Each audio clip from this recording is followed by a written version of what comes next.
በቅዳሜኛ ፕሮግራማችን የወጌሻ ጉዳይ ልናነሳ ነው። ቤተሰቦቻችን ዛሬ ህይወታችንና ኢንሹራንስን የምንፈትሽበት አንድ ርዕሰ ጉዳይ መርጬላችኋለሁ። በእንቅስቃሴያችን የተሽከርካሪ ጉዳይ ብዙዎች እየታዘብነው ያለ ነው።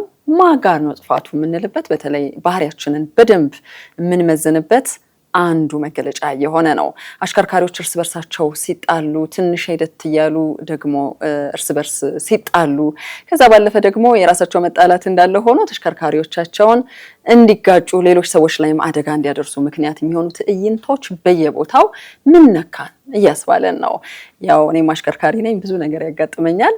ከጋበዝኩት እንግዳ ጋር ማነሳቸው ነገሮች ላይ ጠቆም አድርጋለሁ ያጋጠሙኝን ነገሮች። ለማንኛውም በሀገራችን የተለያዩ የኢንሹራንስ ተቋማት ውስጥ በስራ አስፈጻሚነት ያገለገለ ሀገራችን ደግሞ አለኝ ከምትላቸው የኢንሹራንስ ዘርፍ ከፍተኛ ኤክስፐርቶች ውስጥ አንዱ የሆነውን አሰግድ ገብረመድህንን ጋብዤላችኋለሁ። አሰግድ እንኳን ደህና መጣ። እንኳን ደህና ቆይሽ። ለዚህ ቆይታ ተባባሪ ስለሆንክ በቤተሰቦቻችን ስም አስቀድሜ አመሰግናለሁ። እኔ በጣም ነው የማመሰግነው። ታንክ ዩ ቬሪ ማች። አሁን ያልኩትን ነገር መንገድ ላይ በተለየ ሁኔታ ትታዘባለህ ብዬ አስባለሁ። ምን ነገር ታዝበሃል? እስቲ መንገዶቻችንን ፈተሽ እናድርጋቸው። ከ20 ዓመት በፊት የኢትዮጵያ መድን ድርጅት ስትገቢ ወደ ኢንሹራንስ ሰው ሲቀጠር ክለርኩ ነው የሚቀጠር። እሺ። እና ፕሪ ሰርቪስ ትሬኒንግ የሚባል አለ። ባለሙያዎችን የሚያበቃ 4 ወር ትማሪና ኦን ጆብ ትሬኒንግ 1 ወር ሰለጥኛለሽ እና ጨረስንና የኢንሹራንስ ስራ ጀመርን። ያው ታውቂዋለሽ አንቺም የብሔራዊ ቲያትር ፊት ለፊት ያለው የኢትዮጵያ መድን ድርጅት፣ እዛ ኢንሹራንስ አደጋ የደረሰ አንድ እንትን አስታወሰኝ። አሁን ዝታነሽልኝ አደጋ የሚያደርሱ ሹፌሮች የካሳ ክፍያ ፎርም አለ፣ ክሌምስ ፎርም የምንለው እና እዛ ላይ ጥያቄዎች አሉ። ጥያቄዎች ውስጥ በርሶ አስተያየት ጥፋተኛው ማን ነው የሚል አለ። አዎ፣ አሁን ማን ነው ጥፋተኛው? እሱ ነው እያሳደደ፣ እሱ ነው እሷ ነው? ማንን ፈርተው ምንድን ነው ያስፈራቸው? አሁን ጥፋተኛንን ብሎ ደፍሮ ላለመናገር ምንድን ነው ያስፈራቸው? እሱን ምን ላይ ያየሁኝ፣ ኢት ሲምስ ጆክ ግን እውነት ነው። ከብት ነው የገጨው ሹፌሩ። በእርሱ አስተያየት ጥፋተኛው ማነው? ከብቷ ይላል። ከብቱ ነው አለ። ኦፍ ኮርስ ሞላ ከብት ብሎ ለምን ሲለው ክላክስ ሳደርግላት ልትወጣ አልቻለችም። ዴፊኒትሊ እሱ ብቻ አይደለም።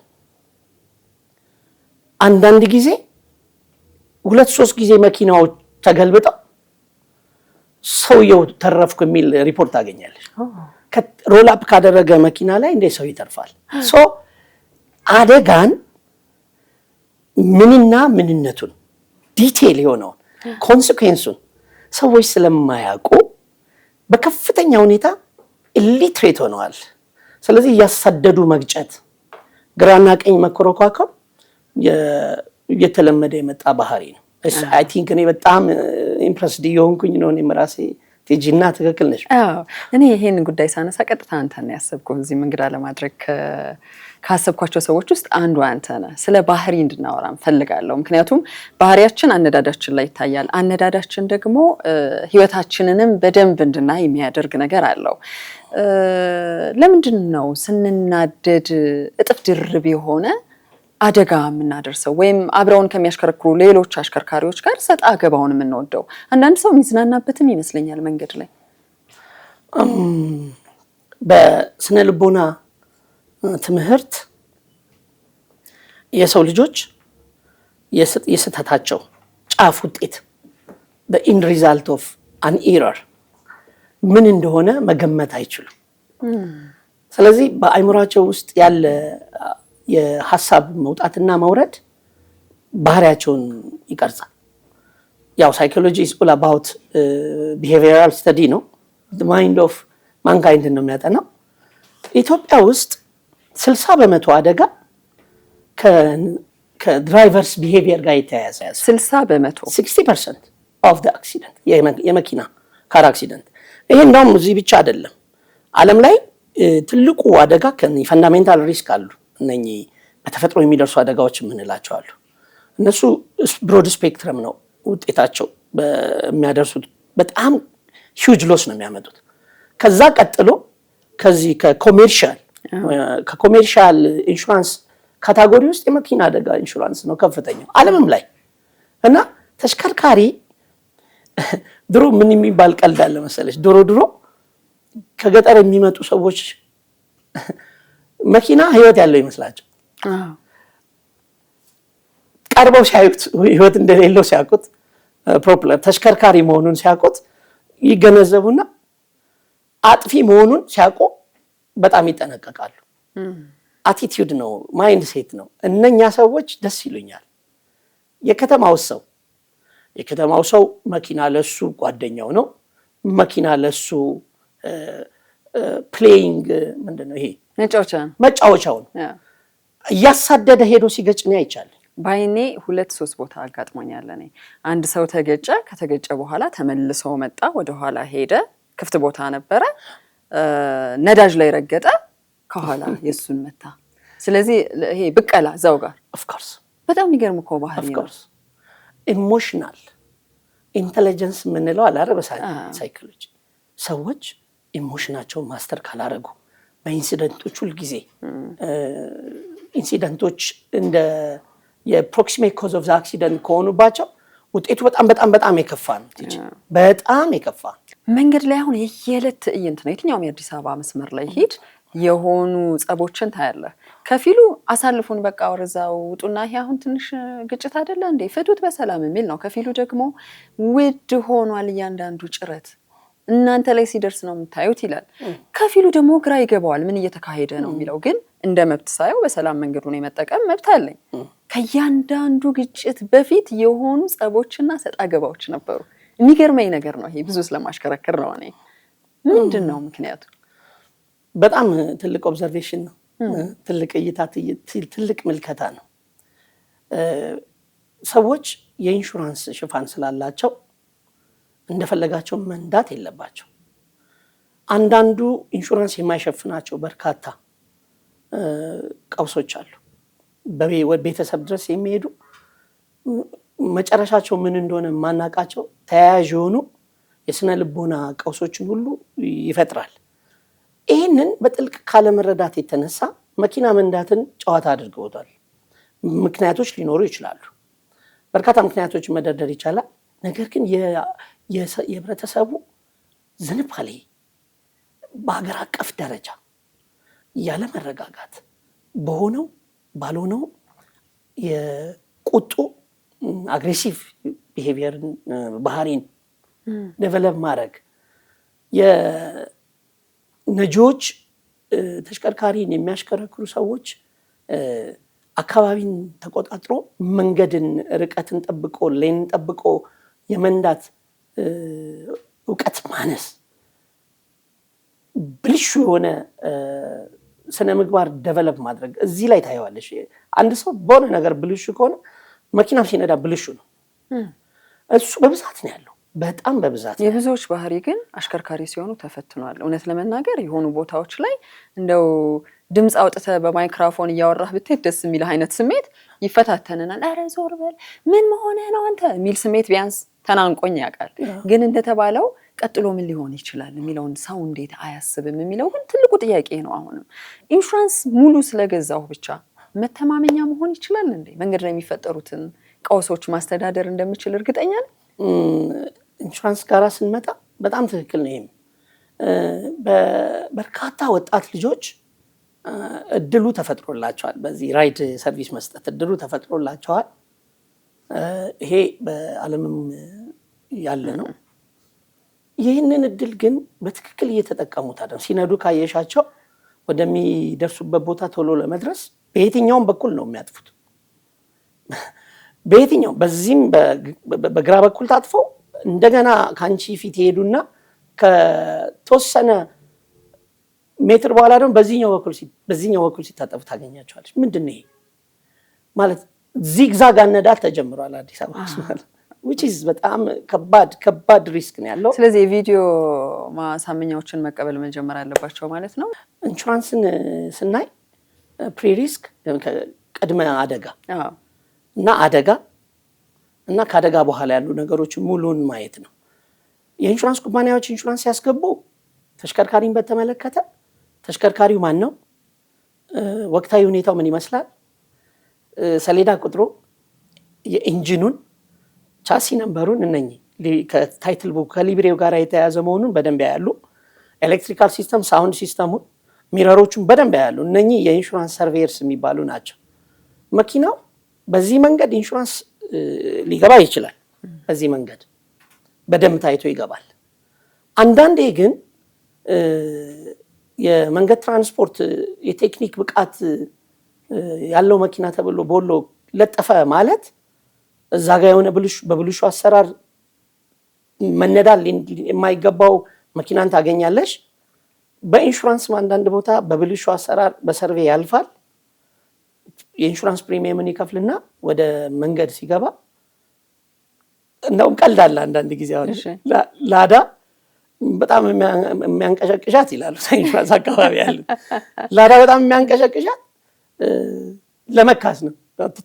ማንም መኪና ቢመጣ ቶታልስ ትሆናለች። ማንም መኪና ቢገጫት አሁን ላዳ አቅም የለውም፣ ብትንትኑ ነው የሚወጣው። ኦልሞስት 75 ዓመት በላይ ሆኗታል ኤጅ ኦፍ ዘ ቬሂክል። ይሄ አሁን ሙሉ ኮምፕሬሄንሲቭ ኢንሹራንስ አይሰጡም ኢንሹራንስ ኩባንያዎች። ይሄ የተንቀሸቀሸ የሚነዳ ሰው በሶስተኛ ወገን እንኳን ይሸፈን ቢባል የላዳን አይደለም ሌሎችንም መኪናዎች እሱ የተገባለት የሶስተኛ ወገን ኢንሹራንስ ሽፋን ሊሚትድ መሆኑ አይገባው። ስለዚህ ኢንሹራንስ ገባን ማለት እነኝን እያየን የመጀመሪያው እሱ ነው። ሁለተኛው አክሲደንት። ልክ አክሲደንት ጋር ስንደርስ ደግሞ ልክ ምንድነው የሚለው የኢንሹራንስ ፖሊሲ አደጋ ሲደርስ ለኢንሹራንስ ኩባንያው በፍጥነት አስታውቁ። በፍጥነት ማሳወቅ ጥቅም አለው። ለምን ኢንሹራንስ ካምፓኒዎች ይገኛሉ ማለት ባለሙያዎች ይገኙና የአደጋውን መነሻ ምክንያት በደንብ ቼክ ያደርጋሉ ማለት ነው። በዛ ቦታ ላይ የሚፈጠር ሌላ ብልሹ ነገር ይኖራል ከትራፊክ ሲስተም ጋር ተያይዞ ማለት ነው። ይሄ ሁለተኛው ነው። ሶስተኛው ካሳን መክፈል፣ ከአደጋ በኋላ ካሳን መክፈል ነው። ሶስቱም ጋር ምን ሆነናል? ምንድነው የመጣው? ተሽከርካሪ ቁጥሩ ስለበዛ ነው? መንገዱ በደንብ ሰፊ መንገዶች ስለሌሉን ነው? አሁን ደግሞ አዳዲስ መንገዶች በኮሪደር ማስፋፋት ጋር በተያያዘ የመስመሮች መታጠፊያዎች እንትናቸው ተቀይረዋል። እንደ ድሮ ዝም ብሎ በቀስተቻ አይደለም። መሬት ላይ የተሳሉት ራሱ ምልክቶች ራሱ ተቀይረዋል። አንዳንድ ደግሞ እኔ ኦብዘርቭ ያደረገው ታዝበሽ ከሆነ በጣም ከፍተኛ የትራፊክ ሎድ ያለበት ቦታ ላይ ያለ መብራት ብዙ ጊዜ ይይዛል፣ ያጨናንቃል፣ ይይዛል። ምንም ትራፊክ ሎድ የሌለበት ቶሎ ቶሎ ሌላ ህብረተሰቡ ቀይ እኮ አረንጓዴ እኮ ቀርቷል። አረንጓዴ በርቶ እንደ እግረኛ ያቋርጣል። ያውም ስልክ እያወሩ ነው ክላክስ ብለው ለጣጣ ብለው። ይሄ በጣም በጣም ከፍተኛ የሀገሪቷ ችግር ሆኗል። ኢንሹራንስ ካምፓኒስ ፋይት አድርገውት አይችሉም ብቻቸው። አለመቻል ብቻ ሳይሆን ያዋጣሉ። አሁን እኮ ባልከኝ ነገር 60% የባህሪ ችግር የሚፈጥራቸው የሀብት ብክነቶች ናቸው። እንደው የስሜቱን እንተው ብንል እንኳን ያዋጣቸዋል ይሄን እየካሱ የሚለው ራሱ እኮ ጥያቄ ነው። ለኢንሹራንሶቹ አደላሽ እንዳይሉኝ ቤተሰቦች። በጣም በጣም ወሳኝ ጥያቄ ነው ያነሳሽው። 60% የአሽከርካሪዎች ባህሪ ነው ለአደጋ መነሻ ማለት 60% የሀብት ውድመት ከባህሪ ችግር የተፈጠረ ነው ማለት ነው። ሳይኮሎጂካል ፕሮብሌም ነው። የስነ ልቦና ችግር ነው። የስነ ልቦና ችግር ውጤቱን የመጨረሻውን ውጤት አለመረዳት ነው ማለት ነው። ኢንሹራንስ ካምፓኒ የሚክሱት ኢንሹራንስ በተገባለት ሳም ኢንሹርድ መጠን ነው። ኢንሹራንስ ካምፓኒዎች ካሳ ክፍያን የሚክሱት ኦፍ ኮርስ አሁን የድሮ ሁኔታ ተቀይሯል። የተሽከርካሪ ኢንሹራንስ በኢንሹራንስ አጠራር ሎስ ሬሽዮ የምንለዋል። ያገኘነውን ገንዘብ አደጋውን ላገኘነው ገንዘብ አካፍለን የምንደርስበት ማለት ነው። የካሳ ምጣኔውን የሚያሳድጉ ኢንሹራንስ ኩባንያዎችን የሚጎዱ ነገሮች እየተበራከቱ ነው።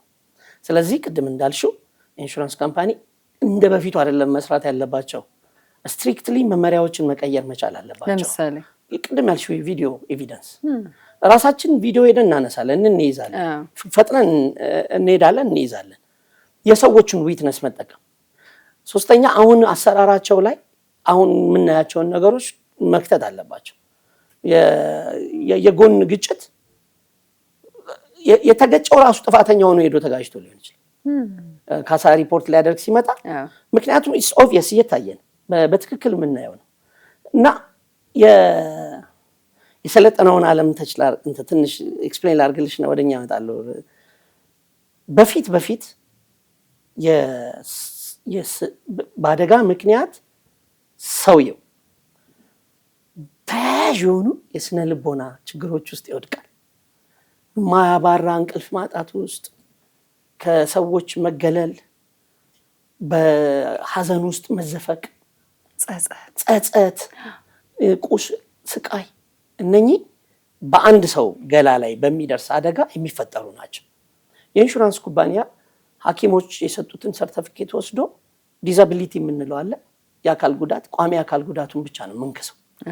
እነኚህ አይካሱም ነበር። አሁን በስነ ልቦና ጋር የተያያዙ ችግሮች አብረው ተያይዘው ካሳ እንዲከፈሉ እየተጠና ነው፣ እየጀመሩ ነው። ኮምፕሬሄንሲቭ የሳይኮሎጂ ኮስቶች በሙሉ እንዲሸፈኑ ማለት ነው። ስነ ልቦናው ምንድን ነው ያለበት ደረጃ? እኔ ስለዚህ ግጭት አደጋ አድርሼ በቃ አሳክሜዋለሁ፣ እግሩ ድኗል፣ እጁ ድኗል ብዬ ማምለጥ አልችልም ማለት ነው። ይሄ ጥሩ ነገር ነው። ለነገሩ ስለ ስነ ምግባርም ስናነሳ ስለ ጥንቃቄ አብረን ስለምናነሳ ጥንቃቄ ላይ ሴት አሽከርካሪ እኮ ተብሎ ይወደሳል። እንደው ቃል ብቻ አይደለም፣ በምናየው ነገርም ተግባራዊ ነገር አለው። ጠንቀቅ እንላለን፣ ለማስተዋል እንሞክራለን። ከቁጥጥር ውጭ ካልሆነ በስተቀር ወደ አደጋ አትጓዝም። ሴት አስተውለሃል? ተሳስቼ እንዳይሆን። አይ የሴት አሽከርካሪዎች በጣም ጠንቃቆች ናቸው። በኢንሹራንስ አደጋ ሪከርድ ውስጥ በአብዛኛው ሴቶች የኢንሹራንስ ቅናሽ ይሰጣቸዋል። ስፔሻል ዲስካውንት ይሰጣል። ሴት ስለሆኑ ሳይሆን ሴት ሆነው ስላላደረሱ ነው። ሴት ስለሆኑ ሳይሆን የሴት አሽከርካሪዎች ጠንቃቃ አሽከርካሪዎች ስለሆኑ አደጋ ስለማያመጡ ኢንሹራንስ ኩባንያዎች የሚከፍሉት ኮስት ስለሚቀንስላቸው እንደ ቦነስ ዲስካውንት ይሰጣል። ስለዚህ አንድ ነገር ብናነሳ ደስ ይለኛል፣ እያጠቃለል ነውም ስላለን መንገድ ላይ አሁን ማሽከርከር እንዲደብርህ የሚያደርግ እንዲሰለች፣ ደግሞ ከማን ጋር ልጣላ ነው፣ ማን ደግሞ የኔ መኪና ላይ መጥቶ ሊወጣ ነው፣ ከዛ ደግሞ የኢንሹራንስ ፕሮሰሱ ራሱን አሁን ማሰብ አልፈልግም። እውነቱን ተናገሪ ካልከኝ የኢንሹራንሱ ከቨር ይደረግልሻል አይደረግልሽም ሌላ ጉዳይ ነው። ግን ፕሮሰሱን ለማስጨረስ ጊዜ ይፈልጋል፣ ሞራል ይፈልጋል፣ መውጣት መውረድ አለበት። ዝም ብሎ የሚሰጥ ሽፋን የለም። ይሄን አልፈልግም፣ ውዝግቡን ጨምሮ ገና ፖሊስ ጣቢያ ያለውን ሰጣ ገባ። ይሄን ሁሉ ትዕይንት ደግሞ በዚች ሰፊ ከተማ ብዙዎች እያስተናገድ ነው። ምን ይሁን ምን ይደረግ? ቀስ ብሎ የሚነዳ ረጅም መንገድ ይጓዛል። አንደኛው እሱ። ሁለተኛው ልንነቃ ይገባል። በጣም ከፍተኛ ጥፋት እየደረሰ መካስ አይደለም። ከካሳ ጀርባ ኢንሹራንስ አሁን ኢንሹራንስ ከካሳ ቢዮን ካሳ መሆን አለበት። ከካሳ በላይ አንቺ ጋዜጠኛ ነሽ። ውድ የሆነ ጊዜሽን ይዘሽ አንድ በህይወት ዘመንሽ ልታገኙ ምቹና ኢንተርቪው ልታደርጉ የምትፈልጊውን ለኢንተርቪው ለማድረግ ስትሄጂ በቃ መጥቶ አንዱ ገጨሽ። ምን ይሁን ቀጥረሻል። የተከበረ ጋዜጠኛ እንግዳሽ ነው። ወቅታዊ ጉዳይ ሊሆን ይችላል። ልክ ሀገርንም ለማዳን የሚሮጥ አንድ መሪ ማደርገሽ ውሰጅ። ምንድን ነው መደረግ ያለበት? የኢንሹራንስ ኩባንያዎች መንቃት አለባቸው። ልክ ውጪ አንቺ መንገላታት የለብሽ። ከርተሲ ካሬ ተለዋጭ መኪና አለሽበት ቦታ ላይ ደውለሽ ይመጣልሻል። ወደ ጉዳይሽ ትሄጃለሽ። ይኸውን የካሳ ክፍያ ወይም የኢንሹራንስ ፕሮሰስን ማዘመን ማለት ነው። ጊዜሽንም ስሜትሽንም ማለት ነው። በጣም ሁለተኛው በየቤቱ በመኪና አደጋ የተኛ ሰው ሆስፒታል ሄዶ እየተመላለሰ መታከሙ አይደለም፣ ከፍተኛ የሆነ የስነ ልቦና ችግር ይፈጠራል። ስለዚህ እያንዳንዱ አሽከርካሪ አደጋ ባደረሰ ቁጥር ባደረሰበት ሰው ላይ ንብረትም ቢሆን ከፍተኛ የሆነ የስነ ልቦና ችግር ይፈጥራል ማለት ነው። አንድ ወዳጅ ያለኝ ነገር ነው።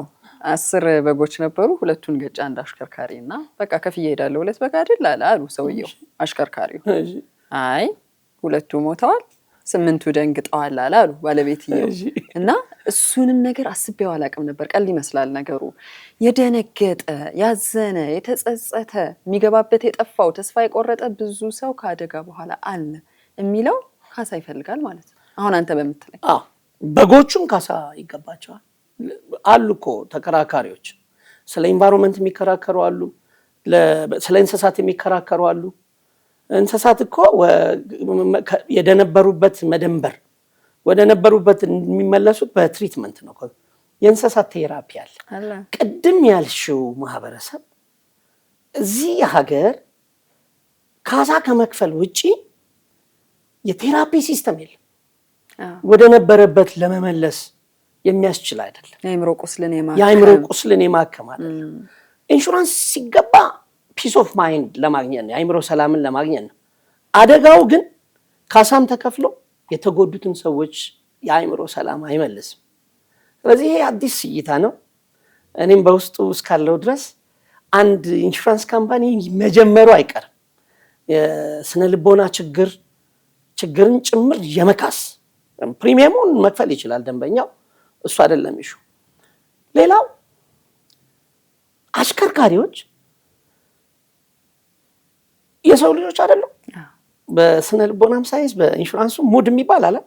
ውስጣችን ያለ ሙድ እንደ ውሃ ፈሳሽ ወደዚህ ይፈሳል፣ ወደዚህ ይፈሳል፣ ወደዚህ ይፈሳል። አደጋ እኮ ሲያደርሱ ጤናማዎች አይደሉም። እኛ ሲመጡ ያሳዝኑናል። ሲንቦጫቦጩ ነው የሚሉት ወደዚህና ወደዚህ። ምን ያደርግላቸዋል? በቃ ዋንስ ስልጡን የሆኑ አሽከርካሪዎች መሆን አለባቸው። ይሄ ከመሆኑ በፊት ቅድም ጥሩ ነገር አንስተሽልኛል። እንዴ አደጋ እኮ ፕሪዲክት ይደረጋል። 222,000 ሰዎች በካር አክሲደንት ቪክቲም ናቸው ላስት። ምን ማለት ነው? እዚህ ውስጥ ሀገርን ሊቀይር የሚችል አንድ ሰው ህይወቱ አልፏል። ያስፈራልም። እንደ አሽከርካሪ እኔስ ነገ በኋላስ የሚል ጥያቄ እኮ መጥቶብኛል። ከመግባታችን በፊት እንዳታይ ነገርከኝ ነበር። አሁንም እኮ እኔን ስጠይቅኝ ኢንተርቪው እኮ ስታደርጊኝ ቲጂ ፊትሽ ላይ እኮ ራሱ አየዋለሁ። ይሄ እንትኑን ፊርነሱ ፍራቻው ብቻ ሳይሆን የጉዳቱ መጠን ምን ያክል ፍትጊያው ይሄ ውብ የሆነች ከተማ እንዳትሆን እያደረጓት ነው አዲስ አበባ። በእውነት ለመናገር በጣም በአሽከርካሪዎች የስነ ልቦና ችግር እንጂ አደጋ እየደረሰ ያለው በጣም ኳይት ፌር ናቸው ሌሎች አደጋዎች። ይሄ በቃ በመጠንቀቅም እናድነው ነበር። ይሄ ባለመሆኑ እኔም እንዳንድ ትልቅ ባለሙያ ውስጤ ያዝናል። ግን በዚሁ አጋጣሚ ከፈቀድሽልኝ ሰው ጭነው ነዳጅ የሚቀዱ አላጋጠሙሽም? አለ ብዙ ህጉ ራሱ እየከለከለ ህጉ እየከለከለ ሰው ትርፍም ጭነው ነዳጅ የሚቀዱ አሉ። ምንድነው የሆነው? እኛ እናስተምራለን። አይከፍልም ኢንሹራንስ በሁለት መንገድ ነው የሚቀጣሽ። ሽፋኑን ማለት ጥፋት ካለ ሪጀክት ነው የሚያደርገው ክሌሙ። ይሄ እኮ ማስተማሪያ መንገድ ነው አንዱ። ስነ ስርዓት የሌለው ወይም በትክክል ቫሊድ ያልሆነ አደጋ ከሆነ ኢንሹራንስ ካምፓኒው ሪጀክት ስለሚያደርገው እየቀጣሽ ነው። ስለዚህ ወደዚህ አይነት ምስቅልቅል ውስጥ ከመግባት እነኚህን ነገሮች አስተውለን ብንነዳለስ። ከተሽከርካሪው በፊት ወይም የመሪው ፊት ለፊት ያለው መቀመጫ ላይ ከመቀመጣችን በፊት በጣም ብዙ የቤት ስራዎች እንዳሉብን የሚያሳይ ነው። እውነት ለመናገር ቁልፉና የአዲሱ ሞዴል መኪና ላይ ነው ትኩረታችን አሁን እየሆነ ያለው። እሱን እየታዘብን ነው በየግላችንም። ግን ብዙ ነገር አለ እንግዲህ ጎማውንም ሌሎች መለዋወጫዎቹ ላይ ትኩረት ከማድረጋችን በፊት አእምሮ፣ ሙድ፣ ስነ ስርዓት፣ ሌሎች ሰዎች ምን አይነት ስሜት ውስጥ ናቸው፣ ምን አይነት ስነ ስርዓት ውስጥ ናቸው የሚለውን እንድናስብ የሚያደርግ ትልቅ ኃላፊነት እንደሆነም የሚያሳይ ነው። ሰጣ ገባው የሌለበት ዘና ፈታ ብለን የምንንቀሳቀስበት በእርግጠኛነት የሆነ ቦታ ደርሼ እመጣለሁ የምንልበት እንቅስቃሴ እንዲሆን ደግሞ ሁላችንም የበኩላችንን እንወጣ እንላለን። ወጌሻ ትልቁን ጉዳይ አንስቷል ዛሬ። ስለነበረን ቆይታ ከፍተኛ የኢንሹራንስ ኤክስፐርት የሆነው አሰግድ ገብረመድህንን በቤተሰቦቼ ስም ከልብ አመሰግናለሁ። ቲጂ እኔ በጣም ነው የማመሰግነው። ሁሉንም ቲማችሁን አፕሪሼት አደርጋለሁ። አመሰግናለሁ። ታንኪ እግዚአብሔር ያክብርልኝ። ለነበረን ጊዜ አመሰግናለሁ። ሳምንት በሌላ ስብራታችን፣ ወለምታችን፣ ችግራችን መፍትሄ የምናመጣበትን ጉዳይ ይዘን ከሌላ እንግዳ ጋር እንጠብቃችኋለን።